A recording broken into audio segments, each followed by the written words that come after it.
When I first moved to China, I honestly wasn't taking very good care of myself.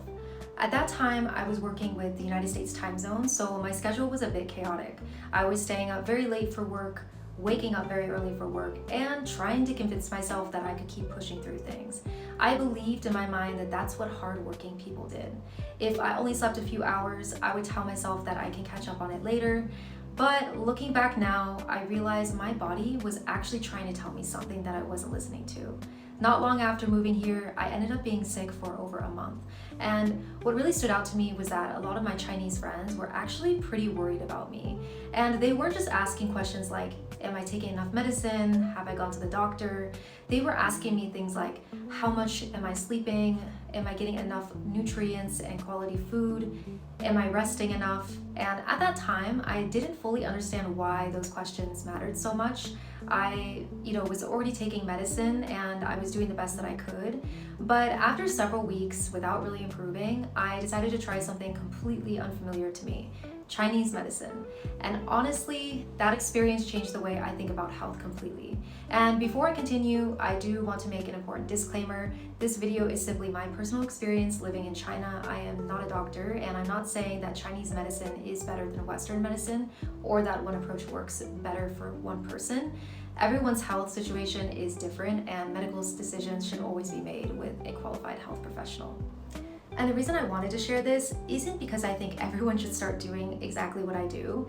It's more that before moving to China, I knew these perspectives existed, but I never really understood them in practice. So I thought, if I've never been exposed to this way of thinking about health, maybe some of you haven't either. And you might hear something in this video that you completely disagree with, and that's okay. Or maybe there's one small idea that makes you think you could give it a try. And that's really what I hope you take from this. Not a list of things you have to do, but just a different perspective that you can take what you want from.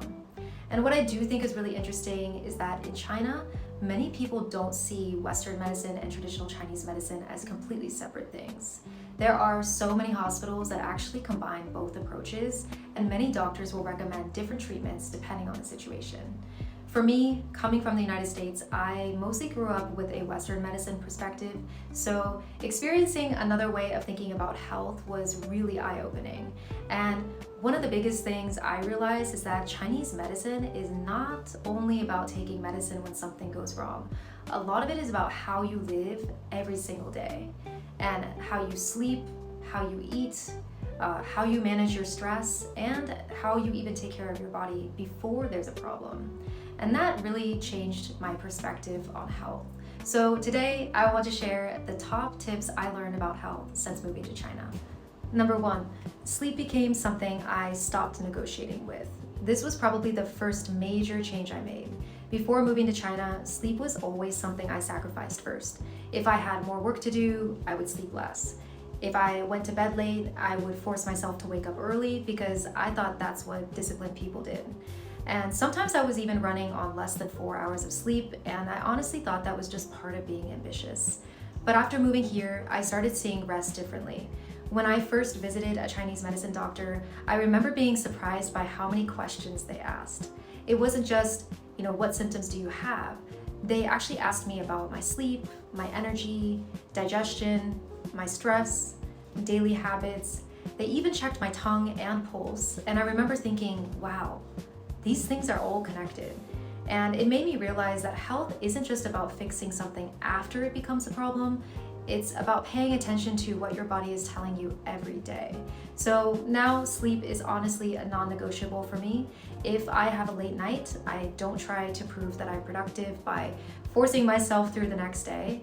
I adapt and adjust to my reality. So maybe I take a short nap later in the day or during lunch. Maybe I slow down my schedule or move some things around. And something I want to clarify is that even Western medicine doctors here will often emphasize rest as an important part of recovery. So rest isn't viewed as being lazy, it's viewed as giving your body the resources it needs to function. 2, I learned how to actually listen to my body. Before moving to China, I ignored a lot of small signals from my body. I was always focused on getting things done. Can I finish this project? Can I make it through the week? Or maybe even push a little harder. And I was always looking ahead instead of checking in with myself day by day. But living here taught me to slow down and pay attention to myself. So now I notice very simple things like how I feel when I wake up, how my energy is after eating, how my digestion is. Am I feeling unusually tired? Am I feeling warm or colder than usual? Even small things like checking my tongue in the mirror or noticing changes in my body became ways for me to actually check in with myself. And the biggest shift was realizing that my body was actually giving me so much information all the time. I just wasn't actually paying attention to it. So sometimes we only listen when something becomes a big problem, but there are usually smaller signs along the way that we need to listen to help our body. The third point is that health is something you build every single day. This was probably the biggest mindset shift for me because growing up in the United States, I mostly thought about medicine as something you use when you're actually sick. So something happens, you have a problem, go to the doctor, and you take medicine, and then hopefully you get better. But living in China introduced me to a different way of thinking.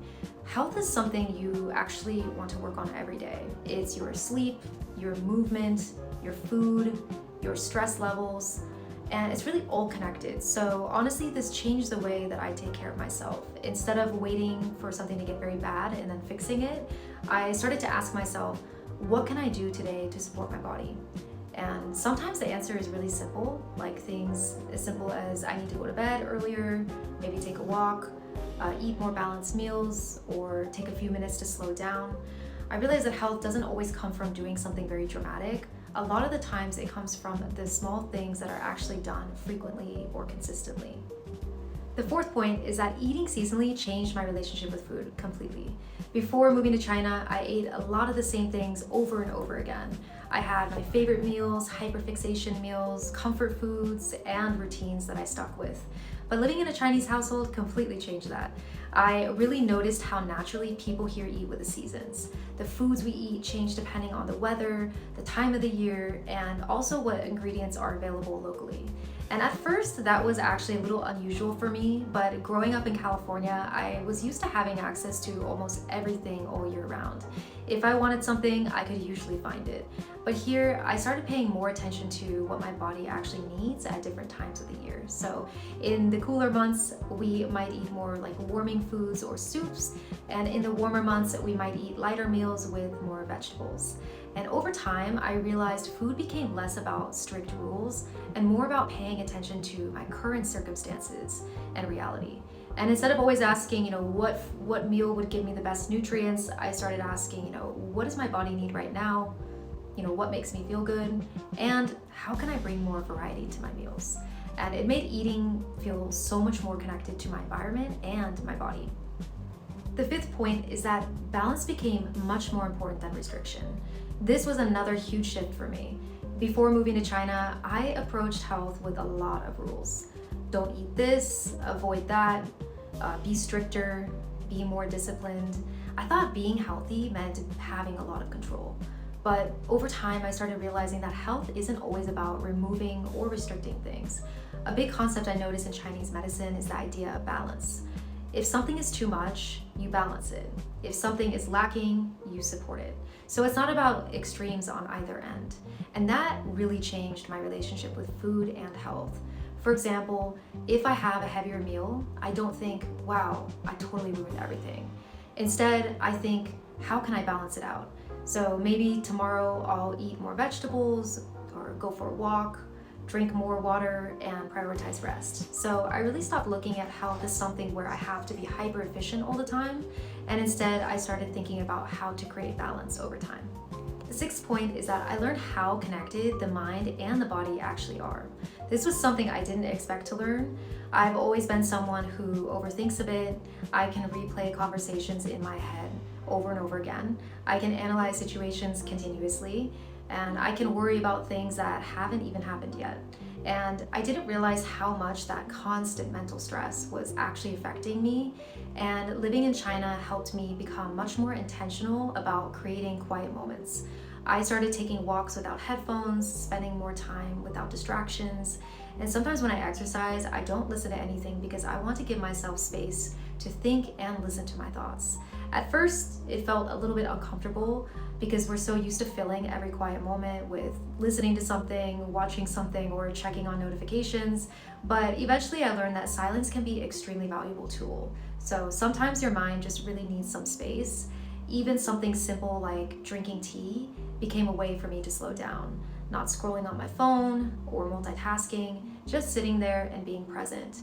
And I think so many of us live in a constant state of rushing, but sometimes taking care of yourself means returning to a slower rhythm, being more present, and letting your thoughts pass instead of holding on to every single one. The seventh point is that taking care of yourself doesn't need to be expensive. Before moving to China, I had this idea that taking care of myself through alternative health practices would be expensive. I thought I needed special products, expensive treatments, and a lot of money. And that mindset stopped me from exploring many things. But one of the biggest things I learned is that some of the most important parts of health are actually completely free. Getting enough sleep, eating balanced meals, going outside, moving your body, taking breaks, managing stress, or just paying attention to how you feel. Those things don't require buying anything. And of course, there are also practices that involve spending a little bit of money. For example, at home, we often make herbal teas using formulas recommended by our doctor. We cook with ingredients like ginseng, jujubes, and goji berries. I also personally use things like gua sha and lymphatic massages when I have tension-related issues like headaches or other problems. But the biggest thing I learned is that health doesn't start with what you buy, it starts with your daily habits. Lastly, and actually one of the biggest lessons I've learned, is that health is not just about weight or your appearance. For a very long time, I thought being healthy looked a certain way. I thought the smallest version of myself was automatically the healthiest version. But looking back now, that was very far from true. At my lightest weight, I was actually one of the most exhausted and unhealthy versions of myself. I wasn't sleeping enough, I was stressed, I wasn't really taking care of myself, and I was just pushing through things. So when I first came to China, I met with a Chinese medicine doctor who assessed me and gave me medicine based on what he noticed. Then, several years later, I met with him again. And honestly, I kind of expected him to notice some differences in me from the first time. I thought maybe he would think I was less healthy, but instead he told me word for word, "You are very healthy and aligned now." And that really surprised me because I thought health was something people could see from the outside. But he explained the differences he noticed. He said my energy, my overall balance, my lifestyle, and the way my body was responding were the things that made me healthy. And that moment really changed the way I viewed health, because health isn't just a number on the scale. It's not about how you look. It's about how you actually feel, function, and how well you support yourself every day. Moving to China didn't make me stop believing in Western medicine. In fact, I still think it plays an incredibly important role, just as it does here in China. But living here did expand my perspective quite a bit. It showed me that health can be about more than just treating problems when they happen. It can also be about creating a lifestyle that supports your body every single day. And I think that that's been one of the biggest changes in my life since moving abroad. I went from someone who was constantly pushing through, ignoring signs from my body, and thinking rest was something I had to earn or something I should do when I was sick, to someone who now sees taking care of myself as part of my daily life. And if you're listening to all of this and thinking, what can I actually take from this? Honestly, I don't think you need to change your entire life or revamp things completely. Sometimes it's just focusing on small things like the quality of your sleep, paying attention to how certain foods make you feel, taking 5 minutes without your phone, or going outside for a walk and letting your mind be quiet for a little while. And sometimes it's simply just noticing something about your body that you've been ignoring. You don't have to adopt an entire medical system to learn from another culture. Sometimes you encounter an idea that makes you question something you've always taken for granted, and you don't have to accept all of it. You can just take the parts that you like, that make sense to you, and disregard the parts that don't make sense to you. If you enjoy hearing about the little ways living in China has changed how I see everyday life, food, health, culture, and even my relationship with my Chinese husband. I'd love for you to subscribe and follow along. I share my experiences not as an expert on China, but as an American navigating life here and learning from a different culture. And I'm curious, have you ever incorporated any of these ideas into your own health routine, or is this a completely different perspective from what you grew up with? I'd love to hear your thoughts in the comment section below. Thanks again for watching, and I'll see you in the next video.